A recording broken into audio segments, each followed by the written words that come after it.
ஜெபம் செய்வோம். அன்பும் இறக்கமுள்ள பரலோக பிதாவே, மனமகிழ்ச்சியான இந்த வேலைக்காக நன்றியோடு சோதரிக்கிறோம்.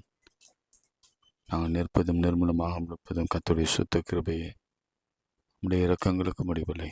அவை காணுதலும் புதிதாக இருக்கிறதுக்காக ஸ்தோத்திரம். பலத்தையும் சுகத்தையும் ஆரோக்கியத்தையும் ஜீவனையும் கொடுத்ததும் இல்லாமல் தயவை பாராட்டி நீர் உமக்கு நன்றி செலுத்துகிறோம். இந்த வாழ்க்கைக்காக ஸ்தோத்திரம். இத்தனை ஆண்டுகள் கடந்து வந்திருக்கிறோம். பல உபத்திரவங்களையும் வேதனைகளையும் மன அழுத்தங்களையும் சோதனைகளையும் சந்தோஷங்களையும் மகிழ்ச்சியும் பார்த்தோம். இன்றைக்கும் நாங்கள் இந்த கிருபையினாலே நிற்கிறோம், இந்த தயவினாலே நிற்கிறோம். பிதாவே, Jehovah Jireh, Jehovah Shalom, Jehovah Rapha, Jehovah Shammah, Elohim, El Elyon, நன்றியோடு ஸ்தோத்தரிக்கிறோம். ஆண்டவரே, இம்மானுவேலரே, எங்கள் கர்த்தரே ஸ்தோத்தரிக்கிறோம். இந்த நாளிலும் எங்களோடு பேசுங்க. யார் யாருக்கு எந்த வார்த்தை வேண்டுமோ அதை அவர்களுக்கு தெளிவாக போதித்து நடத்துங்க. இயேசுவின் நாமத்தை ஜெபிக்கிறோம் பிதாவே. நாம் துணை என்ன நயந்தூரை சொன்னவர், நாம் துணை என நயந்தூரை சொன்னவர் நற்றாற்றில் விட்டாரையா. ஏலியனை நற்றாற்றில் விட்டாரையா. அப்படின்னா, நான் இருக்கிறேன், நான் பார்த்துக்கிறேன், நான் உங்களை போஷிக்கிறேன், நான் உதவி செய்கிறேன் அப்படின்னா சொன்னவங்கெல்லாம் நற்றாற்றில் விட்டாரையா. ஏலியனை நற்றாற்றில் விட்டாரையா. ஏலியனுக்கு ஆதாரம் நீர்தானையா. என் துறையே நீ ஆதாரம் நீதானையா. சோதனை அடந்து வேதனை தொடர்ந்து, சோதனை அடைந்து வேதனை தொடர்ந்து துக்கம் மிகும் வேளையில் என் சுகீர்த்தமே துக்கம் நீரும் வேளையில் என் தாசனுக்கு ஆதாரம் நீதானையா. எம் துறையே நீ ஆதாரம் நீதானையா. ஆண்டவரே, நீங்க தான் எங்களுக்கு ஆதாரம். வியாதியிலே, பலவீனத்திலே, போராட்டத்திலே, சுகவீனத்திலே, உச்சந்தலையிலிருந்து உள்ளங்கால் வரையில மன அழுத்தங்கள், வேதனைகள், கை கால் விளங்காத பிள்ளைகளுக்கான கண்ணீர், பிள்ளைகளின் வாழ்க்கைக்கான வேதனை, எதிர்காலத்திற்கான சோதனைகள், கடன், குழந்தையின்மை, வேலையின்மை, உயர்வின்மை, வருமானம் இல்லாமல், பிஸ்னஸ் தடைப்பட்டு பலவிதமான போராட்டங்களின் மத்தியில் இருக்கிறவர்களுக்காக சமூகத்தில் வருகிறேன். ஜெபத்தை கேட்கிறவரே, மாம்சமான யாவரும் இடத்தில் வருவார்கள் வேதம் சொல்கிறது. எங்கள் அவிசுவாசம் நீங்கும்படி ஒரு அற்புதத்தை செய்யும். அவிசுவாசம் நீங்கும்படி செய்யும். இந்த வேளையிலே நமக்கு சித்தமானால் உடைய பிள்ளைகளை சுத்தமாக்கும். இயேசுவின் நாமத்தில் ஜெபிக்கிறேன் பிதாவே. ஆண்டவருடைய குணாதிசயங்களையும் அவருடைய பேரின் வல்லமைகளையும் நாம் பார்த்து வருகிறோம். லார்டு அப்படின்ற வார்த்தையில நாம் இருக்கிறோம். 2-3 நாள் இந்த டைட்டில்ல ஒரு வேளை என் மகன் நான் எதிர்பார்க்கறது போடாமல் இருக்கலாம். ஆனால் அதில் முக்கியமான ஒன்று இம்மானுவேல், அடுத்து லார்டு, அடுத்து நல்ல மேய்ப்பன், அல்லது நசரேயன் என்று ஆண்டவருக்கு பல பெயர்கள் கொடுக்கப்பட்டிருக்கிற தாவீதின் குமாரன், தாவீதின் திறவுகோலை உடையவர், ஆலயத்திலும் பெரியவர், பெரியவர் என்ற டைட்டில், அவர் சிநேகிதன், தகப்பனவர் என்று பல பெயர்களாலே என் ஆண்டவரை நாம் அழைக்கலாம். இன்றைக்கு மார்க்கு 9ஆம் அதிகாரத்திலே 17ஆம் வசனத்திலே, அப்போது ஜனக்கூட்டத்தில் ஒருவன் அவரை நோக்கி போதகரே என்று அழைத்தான். இது ஒரு டைட்டில். போதகரே அப்படின்னா ஐயரே, போதகரே என்றால் டீச்சர், டீச்சர் என்ற அர்த்தம். மாஸ்டர் அப்படின்னு அர்த்தம், போதிக்கிறவர் என்ற அர்த்தம். நான் உனக்கு போதித்து நீ நடத்த வேண்டிய வழியிலே நடக்க வேண்டிய வழியை உனக்கு காண்பிப்பேன். உன்மேல் என் கண்ணை வைத்து உனக்கு ஆலோசனை சொல்வேன். இதுதான் போதனை, போதகர் அவர். இந்த உலகத்திலே எல்லா போதனைகளை காட்டிலும், போதகர்களை காட்டிலும், பிரீஸ்டை காட்டிலும், பாஸ்டரை காட்டிலும், பிஷப்ஸை காட்டிலும், கார்டினலை காட்டிலும், போப்பை காட்டிலும், இரத்த சாட்சிகளை காட்டிலும் நமது போதகர் ஆகிய கிறிஸ்து தான் பெரியவர். அதை நம்பிதான் நம்ம வாழ்ந்து கொண்டிருக்கிறோம்.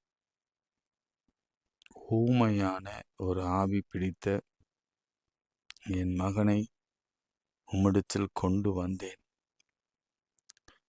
ஊமையான ஆவி பிடித்த ஒரு மகனை. இன்னைக்கு நமக்கு இருக்கிற ஒரு பெரிய பாடு, அதாவது பிள்ளைகளை பெற்றவர்கள், வாலிப பிள்ளைகளை வைத்திருக்கிறவர்கள்,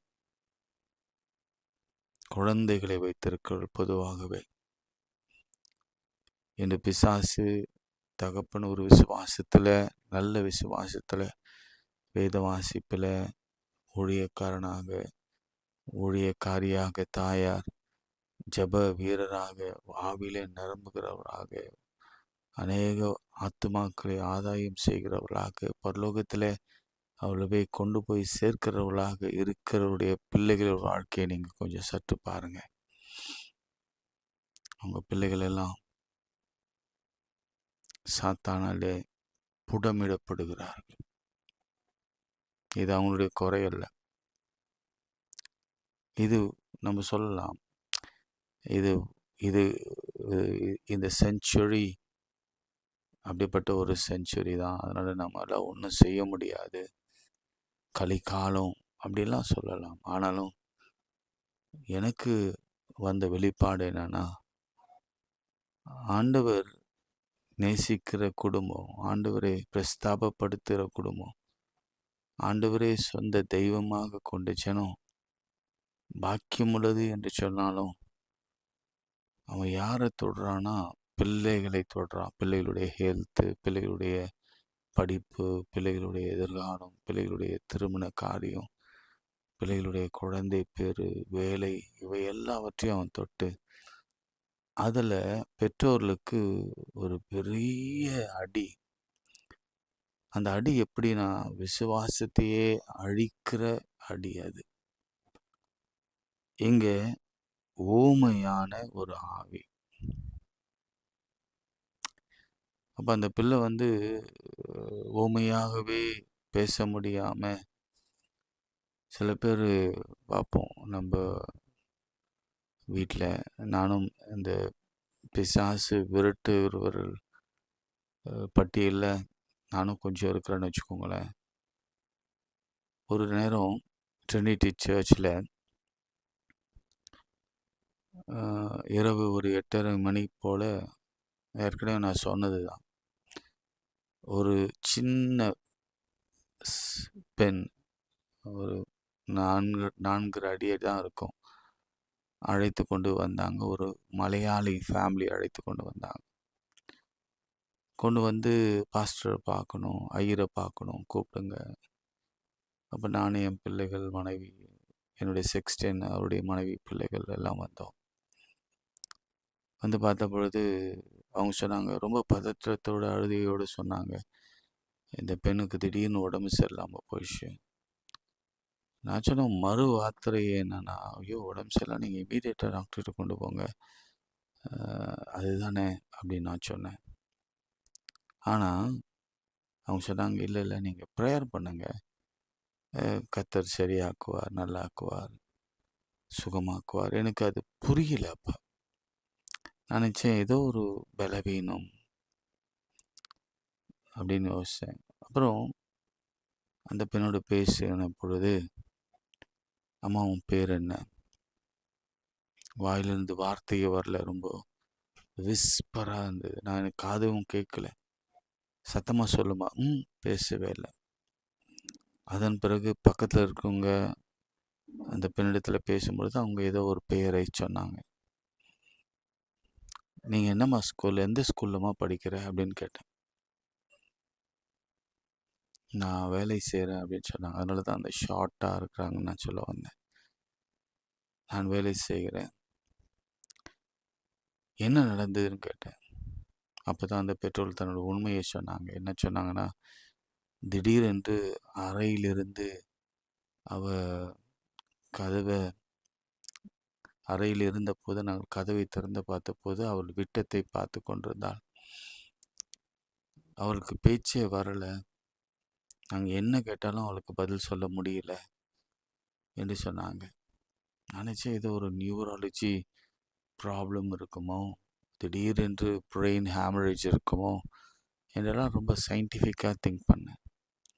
அப்போது அவங்களே சொன்னாங்க, இல்லையா இது ஏதோ அசுத்த ஆவி அப்படின்னு சொன்னாங்க. நான் சொன்னேன், நீங்கள் மலையாளி தானே, மாந்திரிகம்லாம் தெரிஞ்சவங்க தானே, நீங்கள் அங்கெல்லாம் அழைத்து கொண்டு போகாமல் இங்கேயே அழைத்து வந்தீங்க.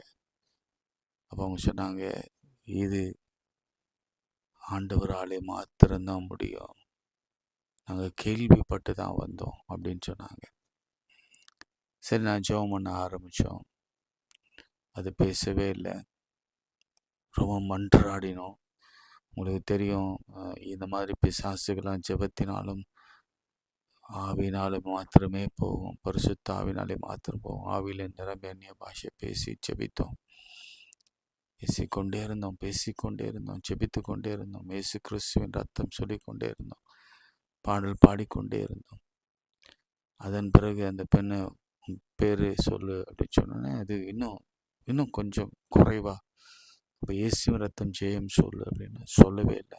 நான் அதட்டி இயேசுவின் ரத்தம் ஜெயம் சொல்லு அப்படின்னு சொல்லி தலைமையில கையை வச்ச பொழுது மெல்லமா இயேசு கிறிஸ்துவின் ரத்தம் ஜெயம் அப்படின்னு சொன்ன உடனே அதற்குள்ளே இருந்த அந்த அசுத்த ஆவி அந்த பெண்ணை அலக்கழித்து வெளியே கொண்டு போய் வாசலிலே கீழே போட்டது. இதை நான் படிக்கும் பொழுது எனக்கு உடனே இம்மீடியட்டாக அதுதான் எனக்கு ஞாபகம் வந்தது. வெளியே போட்டோடனே எனக்கு பயங்கர மகிழ்ச்சியும் ஆனந்தமும். உடனே இம்மீடியட்டாக போய்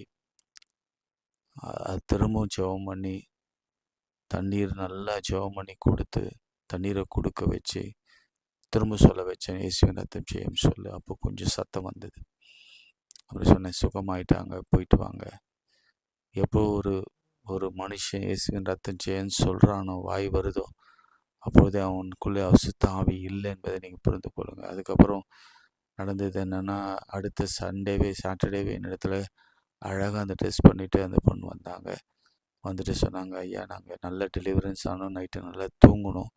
ஆக்சுவலாக இரவெல்லாம் இது தூங்காது, விழித்து கொண்டே இருக்கும், ஏதாவது முறுமுறுத்து கொண்டே இருக்கும். ஆனால் இப்போ நல்லா தூங்குது, கர்த்தர் ஒரு பெரிய விடுதலை கொடுத்தார் என்று சொன்னாங்க. அதன் பிறகு அவங்க எல்லா பண்டிகைக்கும், அவங்க ஓணம் பண்டிகைக்கும் சரி, எல்லா பண்டிகைக்கும், கிறிஸ்து பண்டிகைக்கும் சரி, கிறிஸ்மஸ்னால் உடனே அந்த ட்ரெஸ்ஸோட, மலையாளி ட்ரெஸ்ஸோட அழகாக வந்துடுவாங்க. அதே போல் ரெசரக்ஷன் உயிர்த்தெழுந்த நாள் பண்டிகை இருந்தாலும் சரி வந்துடுவாங்க. குட் ஃப்ரைடே இருந்தாலும் வந்துடுவாங்க. நான் அங்கேருந்து ட்ரினிட்டி சர்ச் ஆவடியிலேருந்து போகிற வரைக்கும் என்னோடு கூட காண்டாக்டில் தான் இருந்தாங்க. வாலிப பெண்ணை ஒரு ஊமையான ஆவி அது பிடித்திருந்தது. எனக்கு இதுதான் அச்சம். எனக்கு இப்போ நம்ம பிள்ளைகளை குறித்த ஒரு பாரம் நமக்குள்ளே இருக்கு. இந்த மாதிரி அசுத்த ஆவிகளை உள்ள கட்டி போட்டு வைத்திருக்குமோ என்ற ஒரு கேள்வி இருக்கு. அதிலிருந்து எப்படி நாம இந்த பிள்ளைகளை விடுவிப்பது? இதுதான் என்னுடைய பெரிய கேள்வியாக இருக்கிறது. இப்போ என்ன செய்யறான்னா, இதெல்லாம் நான் உங்களுக்கு சொன்னேன். அலக்கழித்து, நுரை தள்ளி, பல்லை கடித்து, சோர்ந்து போய், இதெல்லாம் நான் என் கண்கூடாக பார்த்தது. பிரதியுத்தரமாக, விசுவாசம் இல்லாத சந்ததியை, எதுவரைக்கும் நான் உங்களோடு இருப்பேன், எதுவரைக்கும் உம்மிடத்தில் பொறுமையாயிருப்பேன், அவனை என்னிடத்தில் கொண்டு வாருங்கள் என்றார். அவனை அவரிடத்திலே கொண்டு வந்தார்கள். அவரை கண்டவுடனே அந்த ஆவி அவனை அலக்கழித்து அவனை தரையிலே விழுந்து நுரைத்தள்ளி புரண்டான். அவனுடைய தகப்பனை நோக்கி, இது இவனுக்கு உண்டாகி எத்தனை காலமாயிற்று என்று கேட்டார். அதற்கு அவன், சிறு வயது தொடங்கி உண்டாயிருக்கிறது என்றார். இவனை கொல்லும்படிக்கு அநேக தரம் தீயிலும்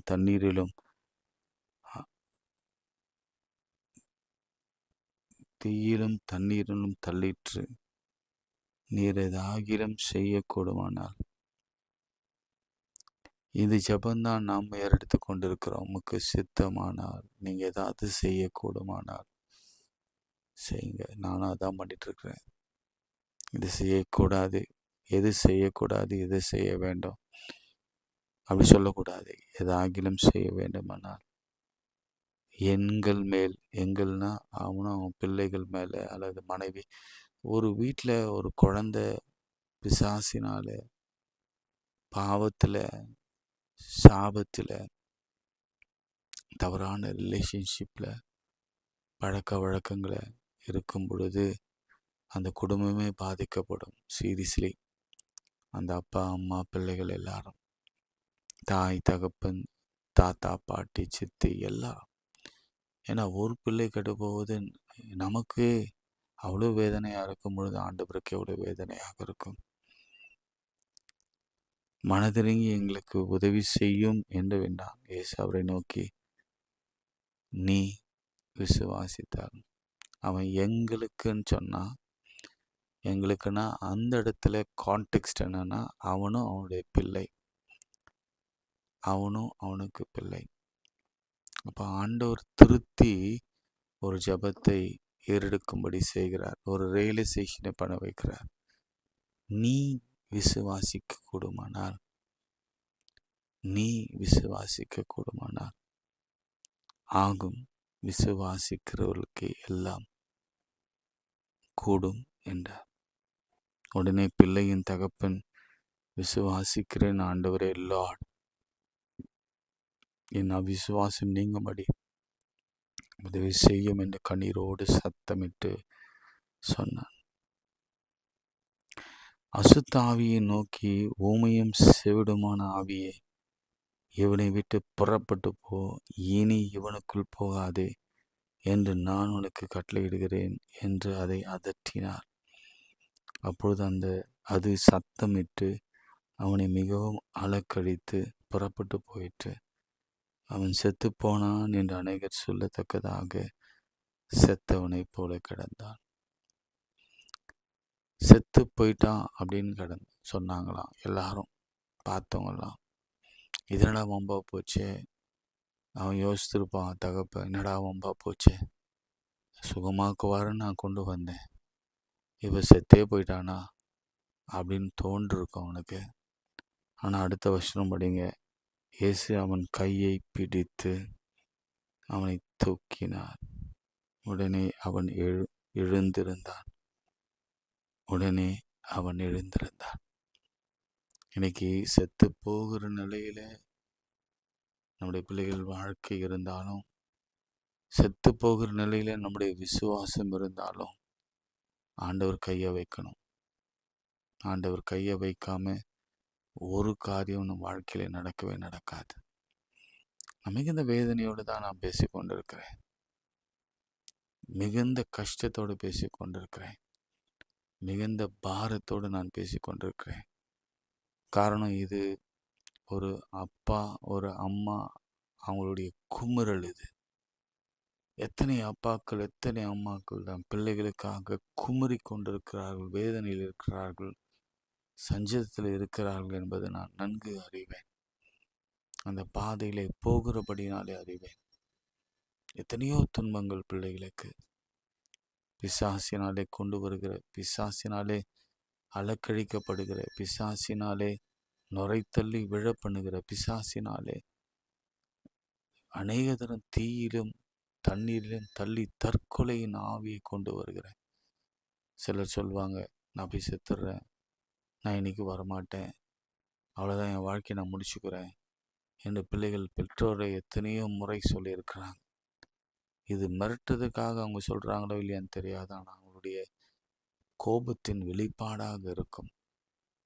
ஆனால் அதுவே ஒரு காலத்தில் என்ன ஆகும்னா, பிசாசுக்கு ஒரு அறிக்கையாகவே மாறிவிடும். அது பிள்ளைகளுக்கு தெரிய மாட்டேங்குது. இது உங்களுக்கும் நான் சொல்லுகிறேன், வாழ்க்கையில் அப்படி நினைக்காதீங்க. அப்படி நினச்சிங்கன்னா அதுவே உங்கள் பிசாசுக்கு நீங்கள் போடுகிற ஒரு ஒரு ஒரு தீனி அல்லது நீங்கள் எடுத்து கொடுக்குற ஒரு நல்ல பாயிண்டாக இருக்கும். அது அந்த வேர்ஜி கொண்டு போயிடும். நிச்சயமாகவே கூடும், என் ஆண்டவரால் கூடும். நீ விசுவாசித்தால் எல்லாம் கூடும். நீ எதை குறித்து கவலைப்பட வேண்டாம்.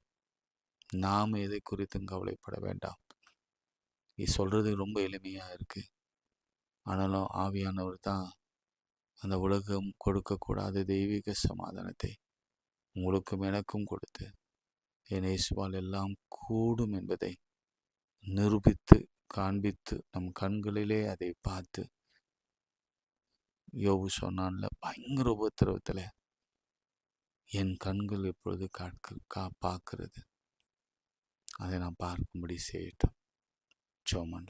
அன்புள்ள ஆண்டவரே, என் வேதனையை நீர் அறிவீர். என் வேதனைகளை அவர் அறிவார், என் கண்ணீரையும் அவர் காண்கிறார்.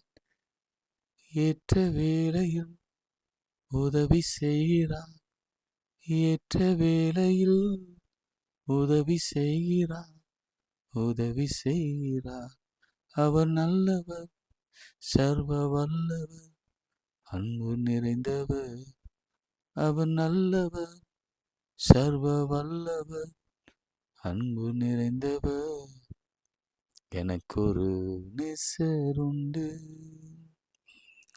அவர்தான் இயேசு ராஜா.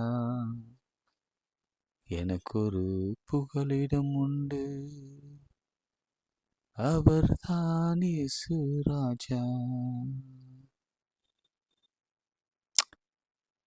ஒரு நிமிஷம் நம்ம ஜெபிக்கிறதுக்கு முன்பாக இது மனசில் தோணினே இருக்கு, அதை நான் சொல்லிடுறேன். அதை சொல்லிட்டு நான் ஜெபிக்கிறேன். இந்த ஒரு காட்சியை பார்த்தேன், ஒரு ஷார்ட் ஃபிலிம் ஒன்று பார்த்தேன். என் மனசு ரொம்ப வேதனைப்பட்டுச்சு. நான் ரொம்ப ரொம்ப ரொம்ப சென்சிட்டிவான ஆள். ரொம்ப சீக்கிரத்தில் உருகி அந்த வார்த்தை எப்படி பயன்படுது, சீக்கிரத்தில் எமோஷன் ஆயிடுவேன். அது என்னென்னா, ஒரு ஆம்புலன்ஸ் நிற்குது, ஆம்புலன்ஸ்குள்ளே ஒரு அம்மா இருக்கிறாங்க, அவங்களுக்கு ஆக்சிஜன் சப்போர்ட் இருக்குது. வெளியில் 2 பேரை பார்க்குறேன், ஒரு கணவன் ஒரு மனைவி, கூட ஒரு ஆள் பார்க்குறேன். ஆம்புலன்ஸ்குள்ளார அந்த ஃபஸ்ட் எய்ட் பண்ணுகிற டாக்டர் மாதிரி இருக்கிற அந்த ஃபஸ்ட் எய்ட் பண்ணுகிறவரை நான் பார்க்கிறேன். வெளியில் ஆம்புலன்ஸ் டிரைவரையும் பார்க்குறேன். வெளியில் ஆம்புலன்ஸ் டிரைவர் என்ன செய்கிறாரு, சிகரெட் பிடித்து கொண்டு இருக்கிறார். அப்போது அந்த பகுதியில் உட்கார்ந்து கொண்டிருந்த ஒருவன் என்ன செய்கிறான், நேராக வந்து ஆம்புலன்ஸ் டிரைவரை பார்த்து, வண்டி எடுப்பா சீக்கிரம், ஏன்னா சிகரெட் பிடிச்சிருக்கிற, நீங்கள் வண்டி சீக்கிரம் எடுங்க, சீக்கிரம் எடுங்க, அவங்க உயிருக்கு போராடி கொண்டு இருக்கிறாங்க, வண்டி எடுங்க அப்படின்னு சொன்னாங்க. அவர் கண்டுக்கவே இல்லை. போய் பாரு. இவன் நேரா ஓடி போகிறான். ஓடி போய் எல்லாரையும் விலக்கி இந்த ஆம்புலன்ஸ் சீட்டில் உட்காந்து பார்த்து கொண்டு இருக்கிறான். அந்த அம்மாவுடைய சுவாசம் போய் கொண்டு இருக்கிறது. பக்கத்தில் அந்த டாக்டர் மாதிரி இருக்கிறவர், அந்த ஆம்புலன்ஸ் ஃபஸ்ட் எய்ட் பண்ணுகிறவர், அவர் உட்கார்ந்துருக்கிறார். அப்போது வெளியில் நிற்கிற அந்த டிரைவருக்கு ஒரு ஃபோன் வருகிறது. அந்த ஃபோனில் ஒருத்தர் பேசுகிறாரு. அவர் என்ன சொல்கிறாருன்னா, என்ன செய்யலாம் அப்படின்னு இவர் கேட்குறாரு. டைம்னாச்சு அப்படின்னு இவர் சொல்கிறாரு. சாரி, அவங்க கேட்குறாங்க டைம்னாச்சு. அவர் ஏதோ ஒரு டைமை சொல்கிறாரு. எடுத்துருங்க அப்படின்னு அங்கேருந்து ஒரு குரல் வருகிறது. அதுக்கப்புறம் இவர் என்ன பண்ணுறாரு, ஃபோன் பண்ணி அந்த உள்ளே இருக்கிற அந்த டாக்டர் போல் இருக்கிற ஒரு இடத்துல சொல்கிறாரு, எடுத்துடுறா அப்படின்னு சொல்கிறாரு. எது எடுக்கணும்னா, இந்த ஆக்சிஜன் சப்போர்ட்டை எடுத்துரு, லைஃப் சப்போர்ட்டை எடுத்துரு.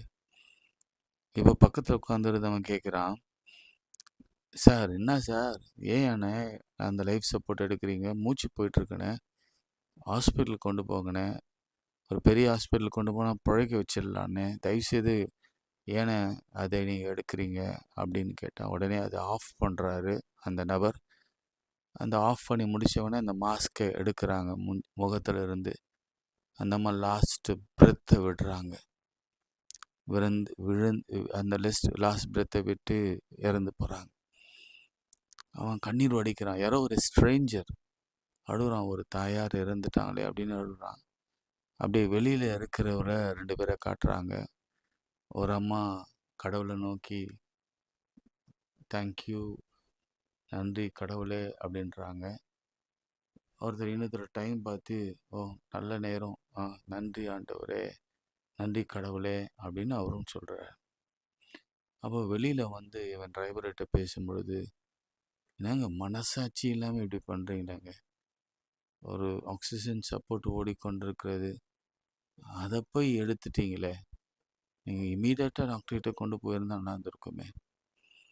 அதுக்கு அவங்க சொன்ன வார்த்தை தான் இன்னும் மனசை இன்னுமே ரணப்படுத்தி கொண்டு இருக்கிறது, ஆறவே இல்லை. நான் பேசினது வேறு யார்கிட்டும் இல்லை, வெளியில் நிற்கிறது வேறு யாரும் இல்லை, அவருடைய பிள்ளைகள்.